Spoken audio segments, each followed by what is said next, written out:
Assalamualaikum warahmatullahi wabarakatuh. Thank you buat teman-teman semua yang masih support channel ini. Jangan lupa like, comment, share, subscribe, dan klik tombol loncengnya biar gak ketinggalan video terbaru lainnya.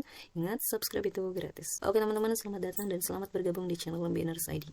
Nah, kali ini kita mau melanjutkan latihan soal dan juga pembahasan terkait dengan soal-soal ujian P3K perawat di tahun 2023, dimana jadwal udah muncul ya. Nah, ini kita harus mulai persiapkan dengan serius ya dari sekarang. Oke. Nah, kali ini kita mau bahas seputar model asuhan keperawatan profesional atau MAKP. Oke, sebelum kita latihan soal, kita mau kasih info dulu. Kita telah membuka grup belajar ataupun bimbel fokus P3K Perawat 2023. Ini khusus buat teman-teman dari perawat, baik itu dari JF Perawat Rampil atau D3 maupun dari JF Perawat Ahli Pertama atau nurse ya. Nah, nanti apa sih yang akan didapatkan kalau misalkan teman-teman udah gabung? Yang pertama, teman-teman nanti akan kita masukkan ke dalam grup diskusi di Telegram khusus ya. Ini udah kita mulai dari tanggal 1 Agustus 2023. Tapi teman-teman jangan khawatir ketinggalan ya, karena ini di Telegram yang menganalisis berbagai soal ya. Kemudian teman-teman juga akan dapatkan free akses link ebook P3K Perawat 2023, di mana isi ebooknya ini beberapa hal penting menurut admin ya, yaitu ada trik menjawab soal, ada beda FR 2022, ada materi teknis keperawatan, ada prediksi soal seluruh kompetensi, baik itu manajerial, sosial, kultural, wawancara, dan juga teknis. Nah, kita sudah juga mulai bahas updatean soal ataupun FR ini di grup ya. Kita tidak menggunakan Zoom, tapi kita hanya menggunakan grup saja di Telegram ya, agar teman-teman lebih bisa berinteraktif dimanapun dan kapanpun teman-teman bisa ya. Untuk sistem belajarnya kita gunakan fleksibel ya, tetapi materi akan tetap teman-teman dapatkan ya sesuai dengan jabatan fungsional masing-masing. Nah, nanti kita juga akan sediakan bonus yaitu berupa tryout sebanyak 2 kali dan juga giveaway. Untuk mekanismenya nanti teman-teman di grup akan kita kasih tahu ya. Untuk harga apakah masih promo, masih 150.000 ya. Apabila teman-teman berminat silahkan bisa hubungi kita di WA, di Instagram maupun di Telegram. Oke. Soal pertama, seorang perawat baru saja mendapatkan promosi sebagai kepala ruang rawat inap di sebuah rumah sakit swasta yang akan dikunjungi tim akreditasi. Sejak hari pertama menjabat, langsung memberikan asuhan keperawatan di ruangan bahwa setiap perawat harus membagi tugas khusus, seperti memberikan injeksi sendiri, mengukur tanda-tanda vital sendiri, rawat luka sendiri. Apakah metode asuhan yang ada di ruangan tersebut? Apakah A. Metode asuhan fungsional? Apakah B. Metode asuhan modular? Apakah C. Metode asuhan primer? Apakah D. Metode asuhan kasus? Ataukah E. Metode asuhan tim? Jawabannya teman-teman. Oke, jawabannya adalah metode asuhan fungsional. Ya, kita lihat dulu ini di soal. Nah, cirinya kalau fungsional itu teman-teman harus tahu ya bahwa tugas perawat itu berdasarkan fungsinya, berdasarkan tugas fungsionalnya ya. Seperti tadi misalkan di sini setiap perawat ditugaskan khusus memberikan injeksi sendiri, mengukur tanda-tanda vital sendiri, rawat luka sendiri. Jadi sendiri-sendiri ya. Ini kalau kita lihat di bagan ini untuk mempermudah teman-teman nih memahami terkait dengan metode asuhan fungsional gini. Jadi misalkan di ruangan itu ada kepala ruangan ya, di mana nanti kepala ruangan ini akan membagi perawat-perawat di ruangan itu berdasarkan tugas khususnya. Misalkan perawat satu itu dia terkait dengan pengobatan, khusus pengobatan saja. Kemudian perawat kedua itu terkait dengan merawat luka, ini khusus merawat luka saja ya. Jadi dia tidak menyentuh tugas lainnya gitu ya, ini kepada satu pasien. Jadi satu pasien itu dirawat oleh beberapa perawat dengan beda fungsinya ya. Kelebihan dari metode asuhan fungsional ini jadi lebih fokus ya, memang lebih fokus, lebih khusus ya, semuanya akan terkerjakan lebih khusus. Tetapi kekurangannya memang setiap perawat nih, misalkan teman-teman di ruangan menggunakan metode ini, jadi teman-teman itu tidak bisa memberikan asuhan keperawatan secara menyeluruh ya, mulai dari pengkajian, diagnosa, kemudian perencanaan, implementasi, evaluasi sampai dokumentasi, itu nggak bisa secara menyeluruh nih. Kita nggak tahu apa-apa ya, nggak tahu proses asuhan keperawatan. Misal si pasien ini dia didiagnosis keperawatannya adalah mengalami nyeri, misalkan mengalami nyeri akibat adanya luka misalkan ya, kita nggak bisa nih secara menyeluruh nih kita mendiagnosis nyeri tersebut, kemudian kita membuat rencananya,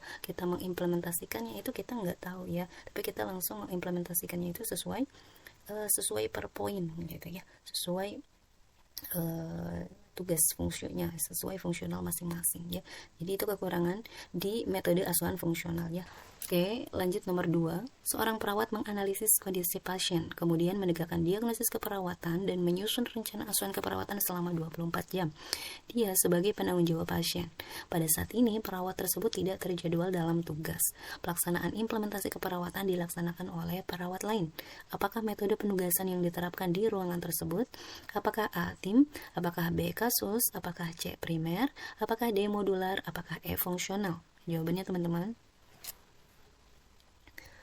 Oke, jawabannya adalah C ya, primer. Nah, kita kalau lihat di kasus, kita garis bawahi ini bahwa seorang perawat itu dia menganalisis, kemudian mendiagnosis, menyusun rencana selama 24 jam, dan dia penanggung jawab pasien. Kemudian dia tidak terjadwal dalam tugas untuk implementasi dilakukan oleh perawat lain. Ini cirinya dari metode asuhan primer ya. Nah, ini kalau lebih detailnya, bahwa ingat saja teman-teman, kalau primer itu artinya teman-teman itu tanggung jawab selama 24 jam dari pasien masuk sampai keluar ya. Agar teman-teman lebih mudah memahami, jadi kita bayangkan seperti ini ya. Misalkan di sebuah ruangan nih teman-teman ya. Misalkan teman-teman sebagai perawat primernya. Jadi kan di ruangan itu teman-teman dibagi menjadi beberapa perawat primer ya. Misalkan teman di sini nih sebagai perawat primer 1 ya, di mana teman-teman itu mengurusi atau menanggung jawabi 5 orang pasien ya. Nah, nanti tugas teman-teman sebagai perawat primer ini ya, atau perawat penanggung jawab pasien ini adalah teman-teman nanti yang melakukan asuhan keperawatan di awal ya, menganalisis kondisi pasien, kemudian menegakkan diagnosis keperawatan, kemudian juga merencanakan asuhan keperawatannya. Itu tugas teman-teman nih kalau teman-teman posisinya sebagai perawat primer ya, perawat primer. Tetapi untuk implementasinya, apa yang teman-teman udah rencanakan ya, asuhan keperawatan kepada 5 orang pasien ini ya, 5 orang pasien ini bukan teman-teman, tetapi perawat associated atau perawat pelaksana ya. Kenapa banyak juga yang menggunakan metode primer ini? Karena memiliki keuntungan ya. Keuntungan diantaranya adalah nanti di ruangan ya ada dokter, ada kepala ruangan, ada sarana rumah sakit. Dia itu kalau misalkan ada pasien A ya, misalkan pasien A, karena teman-teman sebagai perawat primer atau perawat penanggung jawab si pasien ini, jadi mereka itu lebih mudah mengontrol ya, lebih mudah mengevaluasi atau mengsupervisi si pasien ini kepada teman-teman ya. Jadi keuntungan bagi mereka, keuntungan buat teman-teman juga lebih mudah ya, lebih mudah berkoordinasi, dan keuntungan pasien juga seperti dilayani secara full time ya. Teman-teman juga memiliki keuntungan ya. Jadi teman-teman sebagai pengawas atau perencana, ini pelaksana ini nanti akan berkoordinir kepada teman-teman semua gitu ya. Ini keuntungannya. Oke. Lanjut soal ketiga, kepala ruang rawat bedah memiliki 15 perawat dengan kapasitas 24 tempat tidur dengan bor 80%. Kepala ruang mendistribusikan perawat ke dalam 2 kelompok. Kelompok 1 merawat pasien dengan nomor tempat tidur 1-12. Kelompok 2 mengelola pasien di tempat tidur nomor 13-24.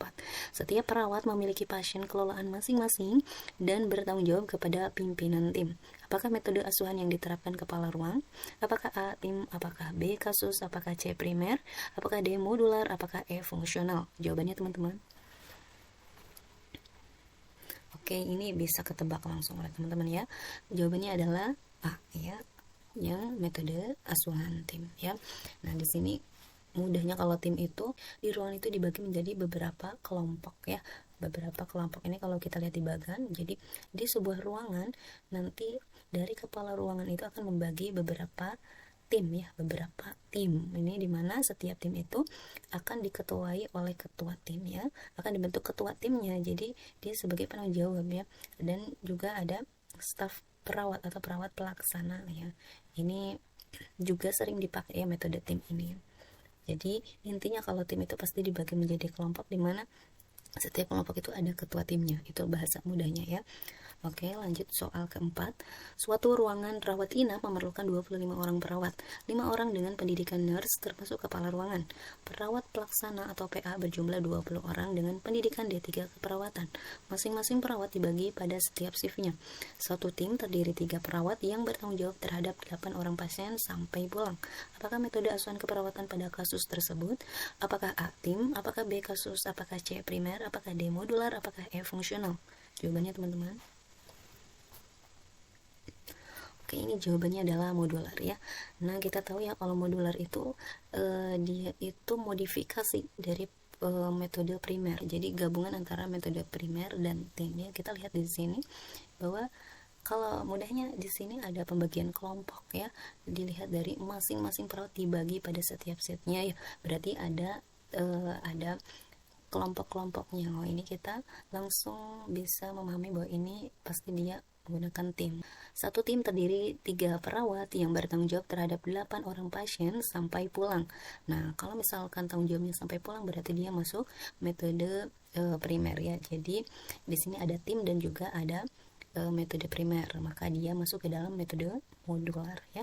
Nah, ini kalau misalkan dilihat dari bagan, jadi ya misalkan ada kepala ruangan nih, di kepala ruangan itu dia membagi beberapa tim, dimana ada misalkan tadi ya dibagi menjadi satu timnya itu 3 orang misalkan seperti ini. Ada perawat primernya, perawat primer 1 atau perawat penanggung jawab 1 sekaligus dia sebagai ketua tim ya, dimana untuk dia yang merencanakan asuhannya dan pelaksananya adalah perawat associated atau perawat pelaksana ya, dan dibawahi sekitar 7-8 pasien ini misalnya. Ada tim dibagi menjadi tim, ada ketua timnya, ada perawat primer atau perawat penanggung jawabnya sampai pasien pulang. Nah, itu teman-teman bisa ingat seperti itu. Kemudian soal kelima, perawat di ruang ICU melakukan fokus keperawatan sesuai dengan kebutuhan pasien sehingga berkesempatan untuk melakukan keperawatan yang komprehensif. Apakah metode asuhan keperawatan yang digunakan? Apakah A metode tim? Apakah B metode kasus? Apakah C metode primer? Apakah D metode modular? Apakah E metode fungsional? Jawabannya teman-teman. Oke ya, ini kalau misalkan dengar-dengar ya perawat di ruang ICU biasanya menggunakan metode kasus, walaupun tidak semua ya menggunakan metode kasus ya. Nah, ini lebih mudah kita memahami bahwa kasus ini dia fokusnya itu memberikan asuhan keperawatan sesuai dengan kebutuhan pasiennya ya, secara komprehensif, secara totalitas ya.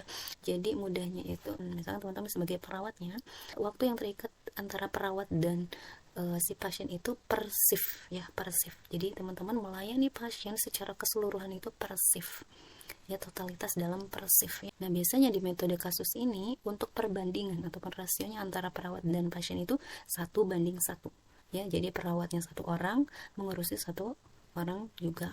Jadi ini lebih fokus ya, tetapi tergantung juga jumlah pasien di ruangan tersebut ya. Misalkan di ruangan ICU ada berapa jumlah perawat dan berapa pasiennya juga itu menyesuaikan ya. Tapi untuk rasio idealnya adalah 1:1 ya. Nah, teman-teman untuk metode kasus ini gampangnya teman-teman itu punya tanggung jawab. Misalkan nih teman-teman sebagai staf perawat di sini ya, posisinya di sini mengurusi 1 orang pasien.